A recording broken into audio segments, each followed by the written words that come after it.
UK army ਦੇ ਸਿੱਖ ਜਵਾਨਾਂ ਦਾ ਇੱਕ ਜਥਾ ਪਾਕਿਸਤਾਨ ਦੌਰੇ ਦੌਰਾਨ ਸਾਰਾਗੜੀ ਕਿਲੇ ਪਹੁੰਚਿਆ, ਜਿੱਥੇ ਉਹਨਾਂ ਸਾਰਾਗੜੀ ਦੀ ਜੰਗ ਜਿੱਤਣ ਵਾਲੇ ਬਹਾਦਰ ਸਿੱਖ ਫੌਜੀਆਂ ਨੂੰ ਯਾਦ ਕੀਤਾ। ਇਹ ਜਿਹੜਾ ਸਾਈਟ ਹੈ ਸਾਰਾਗੜੀ ਇੱਕ ਸਿੱਖ ਮਿਲਟਰੀ ਹਿਸਟਰੀ ਸੱਭਿਆਚਾਰ ਦੇ ਵਿੱਚ ਕਾਫੀ ਇੰਪੋਰਟੈਂਟ ਸਾਈਟ ਆ ਤੇ ਇਸ ਧਰਤੀ ਤੇ ਕਦੀ ਮੈਮੋਰੀਅਲ ਬਣਿਆ ਨਹੀਂ ਤੇ ਸਾਨੂੰ ਉਮੀਦ ਸੀ ਕਿ ਅਸੀਂ ਇੱਥੇ ਆ ਕੇ ਕੁਝ ਬਣਾ ਕੇ ਜਾਈਏ। ਤੇ ਇਸ ਕਰਕੇ ਤੁਸੀਂ ਦੇਖ ਸਕਦੇ ਹੋ ਮੇਰੇ ਪਿੱਛੇ ਇੱਕ ਯਾਦਗਾਰ ਬਣਾਇਆ, ਉਹਦੇ ਅਸੀਂ ਫਲੈਗ ਲਾਇਆ ਕਿ ਹਾਂ ਅੱਜ ਅਸੀਂ ਡਿਫੈਂਸ ਸਿੱਖ ਨੈਟਵਰਕ ਯੂਕੇ ਆਰਮੀ ਤੋਂ ਅਸੀਂ ਆਏ ਸੀ ਤੇ ਅਸੀਂ ਉਹ 21 ਸਿੰਘਾਂ ਨੂੰ ਸਨਮਾਨਿਤ ਕੀਤਾ। ਸਾਰਾਗੜੀ ਦਾ ਕਿਲਾ ਸਿੱਖ ਰਾਜ ਅਤੇ ਅਫਗਾਨਿਸਤਾਨ ਦੀ ਸਰਹੱਦ ਤੇ ਬਣਾਇਆ ਗਿਆ ਸੀ। 1849 ਵਿੱਚ ਬ੍ਰਿਟਿਸ਼ ਰਾਜ ਨੇ ਸਿੱਖ ਰਾਜ ਤੇ ਕਬਜ਼ਾ ਕਰ ਲਿਆ ਸੀ, ਜਿਸ ਤੋਂ ਬਾਅਦ ਬ੍ਰਿਟਿਸ਼ਰਜ਼ ਨੇ ਸਿੱਖ ਫੌਜੀਆਂ ਦੀ ਰੈਜੀਮੈਂਟ ਖੜੀ ਕੀਤੀ ਅਤੇ ਇਸ ਸਰਹੱਦ ਦੀ ਰਾਖੀ ਦਾ ਜ਼ਿੰਮਾ ਮੁੜ ਸਿੱਖਾਂ ਨੂੰ ਹੀ ਦਿੱਤਾ ਗਿਆ। 1897 ਦੇ ਸਤੰਬਰ ਮਹੀਨੇ ਅਫਗਾਨੀ ਲੋਕਾਂ ਦੀ ਹਜ਼ਾਰਾਂ ਦੀ ਹਥਿਆਰਬੰਦ ਭੀੜ ਨੇ ਇਸ ਕਿਲੇ ਤੇ ਹਮਲਾ ਕਰ ਦਿੱਤਾ ਤੇ ਉਸ ਸਮੇਂ ਇਸ ਕਿਲੇ ਦੀ ਰਾਖੀ ਲਈ ਸਿੱਖ ਰੈਜੀਮੈਂਟ ਦੇ 21 ਜਵਾਨ ਮੌਜੂਦ ਸਨ। ਇਹਨਾਂ 21 ਸਿੱਖ ਫੌਜੀਆਂ ਨੇ ਆਪਣੇ ਆਖਰੀ ਦਮ ਤੱਕ ਇਸ ਅਫਗਾਨੀ ਹਮਲੇ ਦਾ ਮੁਕਾਬਲਾ ਕੀਤਾ ਅਤੇ 600 ਤੋਂ ਵੱਧ ਅਫਗਾਨਾਂ ਨੂੰ ਕਤਲ ਕਰਕੇ ਲੜਦਿਆਂ ਮਾਰੇ ਗਏ।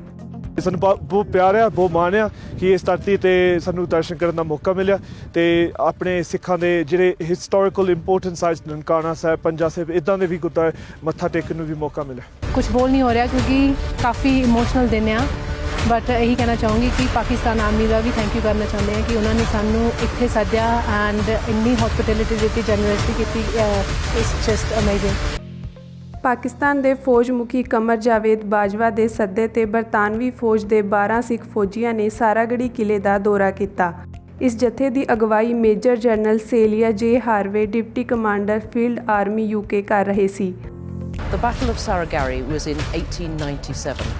It was on the 12th of September when 21 Sikhs of the 36th Sikh Regiment were defending this very small fortress, a communications tower here on the ridge. They were between two fortresses. To this side I have Fort Gulistan and to my other side Fort Lockhart. They were attacked. The communications tower was so important that it was attacked by enemy tribesmen. 10,000 enemy tribesmen attacked. Can you imagine what it was like for those 21 Sikhs to defend the tower against 10,000? Well, they fought incredibly bravely. They killed hundreds of enemy and they fought to the very last man.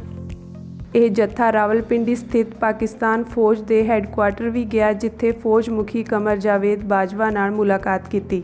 Bajwa ਨੇ ਕਰਤਾਰਪੁਰ ਸਾਹਿਬ ਲਾਂਘੇ ਦਾ ਜ਼ਿਕਰ ਕਰਦਿਆਂ ਕਿਹਾ ਕਿ ਪਾਕਿਸਤਾਨ ਸਭ ਧਰਮਾਂ ਦਾ ਸਤਿਕਾਰ ਕਰਦਾ ਹੈ ਅਤੇ ਦੇਸ਼ ਵਿੱਚ ਧਾਰਮਿਕ ਯਾਤਰਾ ਨੂੰ ਉਤਸ਼ਾਹਿਤ ਕਰਨਾ ਚਾਹੁੰਦਾ ਹੈ। ਸਿੱਖ ਫੌਜੀਆਂ ਦੇ ਜਥੇ ਨੇ ਸਿੱਖ ਰਾਜ ਦੀ ਰਾਜਧਾਨੀ ਲਾਹੌਰ ਵਿੱਚ ਮਹਾਰਾਜਾ ਰਣਜੀਤ ਸਿੰਘ ਦੇ ਸ਼ਾਹੀ ਕਿਲੇ ਦਾ ਵੀ ਦੌਰਾ ਕੀਤਾ। ਇਹ ਜਥਾ ਪਾਕਿਸਤਾਨ ਸਥਿਤ ਗੁਰਦੁਆਰਾ ਸਾਹਿਬਾਨ ਦੇ ਦਰਸ਼ਨਾਂ ਲਈ ਵੀ ਗਿਆ। I'm part of the Sikh Defence Sikh Network delegation that's visited Pakistan on the invitation of General Bajwa, who's Chief of Army Staff here in Pakistan. And it's been an amazing visit and an amazing opportunity, groundbreaking and historic opportunity that we've had to visit Saragarhi camp today. It's a real sense of gratitude and I feel really humbled by the Pakistani military.